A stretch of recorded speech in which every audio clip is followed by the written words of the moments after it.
Close your eyes and imagine the most powerful city on earth. You see the white marble statues. You see the brave gladiators. You see the gold jewelry of the emperors. It looks perfect. It looks clean. But as you walk down a busy Roman street, the smell hits you first. It's sharp. It's stinging. You see a row of clay jars lined up against a wall. A businessman in a clean, expensive toga walks up, relieves himself into the jar, and walks away without a second thought. To you, that's a disgusting habit. To the Roman Empire, that jar is a gold mine. In the year 70 AD, the Emperor of Rome looked at human waste and didn't see a mess. He saw a way to pay for the Colosseum. He did the unthinkable. He put a tax on urine. When his own son complained that it was gross and beneath the dignity of an emperor, Vespasian held a silver coin under his son's nose and asked, "Does it smell?" The answer was no. Today, we're going to step inside the hidden, stinking, and brilliant economy of ancient Rome. We're going to find out why your morning bathroom break was the secret to the empire's wealth.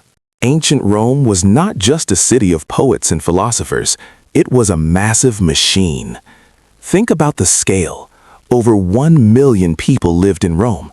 That is a lot of people eating, drinking, and inevitably producing waste.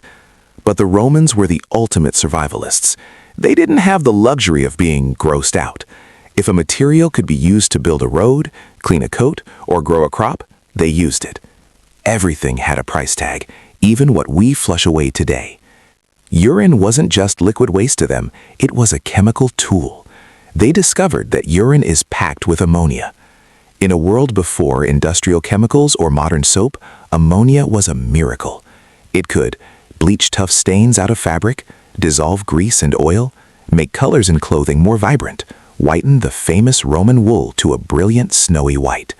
Because of this, the city was organized to catch every single drop. Public jars were everywhere. It was a civic duty to use them. These weren't just toilets, they were collection points for a massive industry. If you wanted your clothes cleaned in Rome, you didn't go to a laundry. You went to a fullonicae.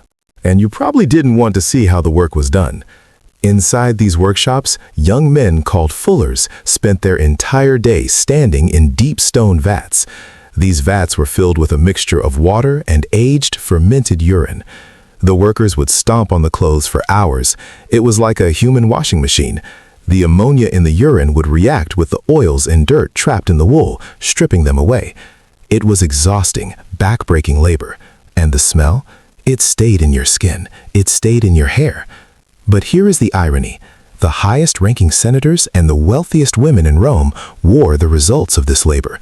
A bright white toga was the ultimate status symbol.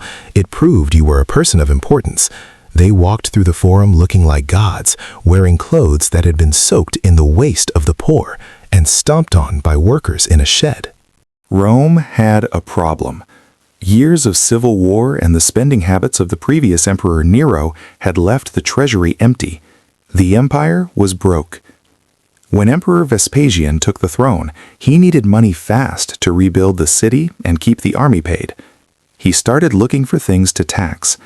He taxed land, he taxed food, and then he looked at the fullers, the laundry business owners. He realized that these businessmen were getting their raw material, the urine, for free from the public jars. He decided that if they were making a profit from it, the state should get a cut. He created the urine vectigale, the urine tax. Anyone who collected urine for profit had to pay a fee to the Roman government. It was a genius move, but it made him the butt of many jokes. His own son, Titus, was embarrassed. He told his father that taxing liquid gold was disgusting. Vespasian didn't argue. He simply took a coin from the first payment of the tax, held it to Titus's nose, and asked if it smelled bad. When Titus said no, Vespasian famously replied, "And yet, it comes from urine." If you're finding out that history is a lot weirder than your school books let on, you're in the right place. We're diving deep into the parts of the past that usually get left out. If you want to see more stories about how the ancient world actually worked, hit that like button and subscribe. It helps us keep these stories alive. Now, let's get back to the rest of the Roman recycled world.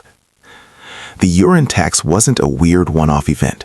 It was part of a bigger Roman philosophy. Waste is a failure of imagination. Romans were the masters of recycling long before it was a modern trend. Construction, when a pot broke, they didn't throw it away. They ground it up to make caco pesto, a waterproof type of concrete. Water, the water that flowed out of the luxury public baths, wasn't wasted. It was funneled into the public toilets to flush the sewers. Heating, they used the smoke and leftover heat from the furnaces of the bathhouses to heat the floors of the rooms above. In Rome, privacy was a luxury, but efficiency was a necessity. People sat together in public toilets, side by side, chatting about politics. To them, the body was just another part of the natural system that kept the city running. But this efficiency had a dark side. We often talk about the glory of Rome. We see the big arches and the gold coins. But the urine tax reminds us that the empire was built on the backs of people doing the jobs no one else wanted to do. Behind every white toga was a worker standing in a vat of waste. Behind every tax coin in the treasury was a collector scraping a living from the streets. Vespasian's tax worked. It helped stabilize the Roman economy. It helped build the Flavian amphitheater, what we now call the Colosseum. But it also showed how the empire viewed its people. Everyone was a resource. Every habit was an opportunity for the government to take a piece.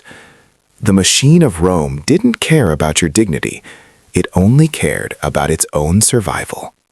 Today, the idea of a urine tax sounds like a joke. We live in a world where we hide our waste and try to forget it exists. But the Romans were more honest. They knew that a city is a living thing. It consumes and it produces. Vespasian wasn't trying to be gross. He was being a realist. He knew that for Rome to be great, it had to be practical.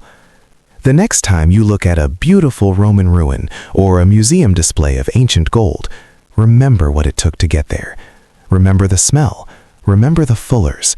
And remember the emperor who proved that value can be found in the most unlikely places.